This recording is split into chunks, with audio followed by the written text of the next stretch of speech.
Anytime that you switch platforms, it's going to be a huge struggle, but I think, especially for us, this time was very difficult.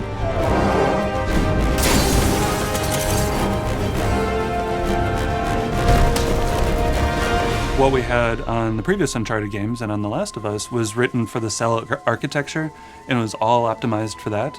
But the PlayStation 4 just does things differently. The whole studio, like tools, everything, it's a massive challenge to push content that now needs to fill like 8 gigs versus the 256 or 512 megs that were on the PS3. You have all this memory, you have all this new processing power, so I knew that there would be a step up.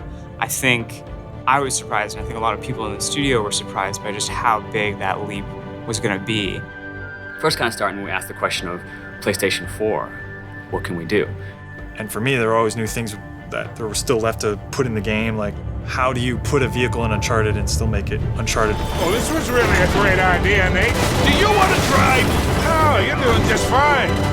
It's been a challenge because we really wanted to feel like the interaction is causing things to happen. So whenever it's driving over dusty terrain, there's a lot of dust kick up. And then say you go into a muddy section, the effects are going to communicate that too. If the tires spin out, then they're going to kick up a lot of mud and the vehicle's going to get muddy.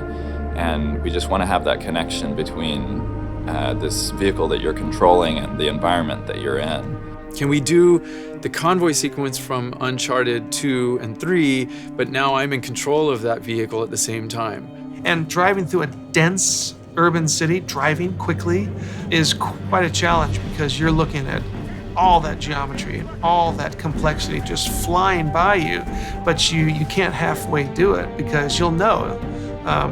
So we have to spend so much time thinking about the people that are populating the scene, the signs in the scene, the vegetation in the scene, and even though that stuff's flying by, it's got to be convincing. We're trying to make the gameplay experience more rich by basically giving the player more choices. So we've added our rope mechanic, so that's not just a gimmick, like that's fully integrated into just about all of our gameplay encounters. Obviously the rope has a huge effect on combat, so we've got melee moves that come out of rope, using the rope to traverse the space to get an advantage, either in open combat or in stealth. One thing I really appreciated that like Bruce kind of brought around from the beginning was, let's explore the meat and potatoes of this game again. Let's get back to just like what is the core gameplay of this. We know we're gonna get the set pieces. We know we're gonna have these big things and we're gonna push that as well.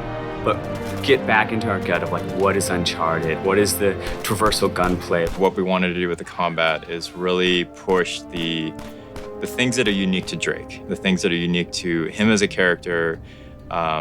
And one of the main things that Drake can do is just he has this amazing ability to traverse through the environment. The climbing system in Uncharted 4 has been completely overhauled. We've come up with a system that gives just an unprecedented amount of fine control over Drake as he climbs. You have full analog control over both of his hands to put his hand exactly on the rock, on the handhold where you want it to be, and fluidly go from one climb to another. We're also able to integrate Drake into the environment a lot more. When he's climbing on the outside of a vehicle, he's moving with that vehicle, with his weight on that vehicle on top of the animation. So it's something that the PlayStation 4 gives us, that we have so much more memory. That tends to be our biggest constraint in animation, is just trying to fit all this motion, all this animation in memory. In the past, for example, when you had a character traversing with you, that character's traversal was scripted. Like once you moved here, they would move in these very specific ways. Now actually it's very systemic, and both the enemies and your allies can view the terrain in kind of this 3D space.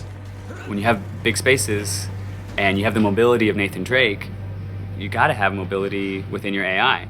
There's a lot of really nuanced decision-making in terms of how, for example, how exposed an AI is as they're taking a flank route.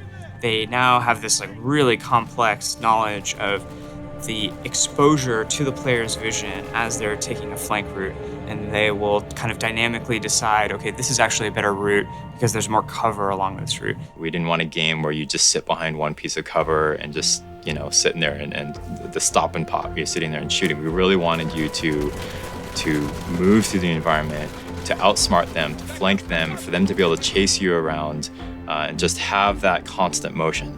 The enemies are smarter. We've taken a lot of the stealth elements from The Last of Us and brought those in, so the player has more choices in combat.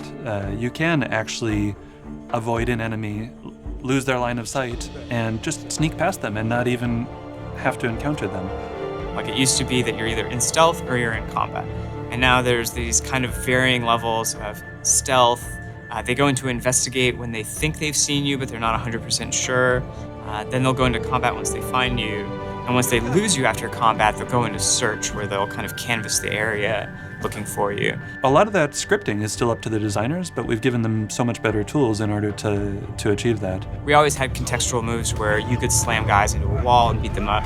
Enemies are able to do that to you as well. You'll have moves and kind of fight situations where two enemies are attacking you at once, and it's not in like a scripted way. It can happen kind of in any combat encounter.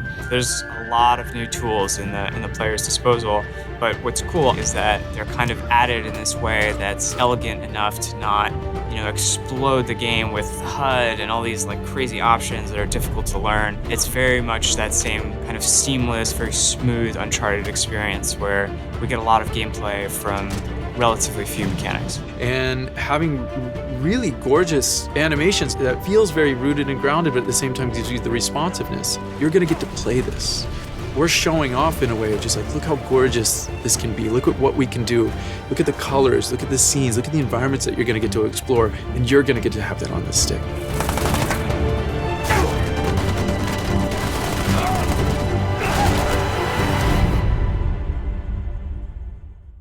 PlayStation